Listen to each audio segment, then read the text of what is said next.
আচ্ছা, এই যে ঢাকা আন্তর্জাতিক বাণিজ্য মেলা ৩০তম নির্বাচনের হচ্ছে, আসলে কেমন লাগছে পরিবেশটা আসলে ভিতরে ঘুরে পরিবার সাথে যাচ্ছে? আসলে আমি অনেক বছর পরে বাণিজ্য মেলায় আসছি। এর আগে যখন আসছিলাম তখন এটা আগারগাঁওতে ছিল। সেই জায়গার তুলনায় এখানে অনেক স্পেস বেশি আছে। মানুষ পরিবার নিয়ে ঘোরার মতো মানে একটা সুন্দর পরিবেশ আছে। এই জন্য কর্তৃপক্ষকে ধন্যবাদ জানাচ্ছি। আসলে যে পণ্যের দামগুলো কি বেশি মনে হচ্ছে?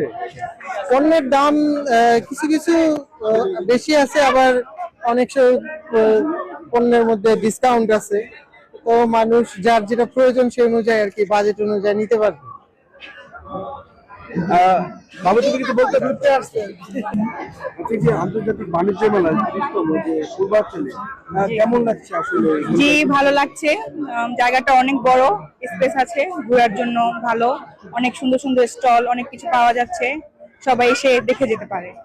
পণ্যের দাম কি বেশি মনে হচ্ছে? পণ্যের দাম কিছু কিছু স্টলে একটু বেশি, আবার অনেক জায়গায় ডিসকাউন্ট চলছে, সব মিলিয়ে আর কি ভালো। হ্যাঁ, নিরাপত্তাটা ভালো, সবকিছু দেখলাম নিরাপত্তাটা খুব ভালো দিচ্ছে। পরিষ্কার পরিচ্ছন্ন বিষয়টাও খেয়াল করলাম, যে ওরা কিছুক্ষণ পর পর পরিষ্কার পরিচ্ছন্ন করছে, সব মিলে ভালো।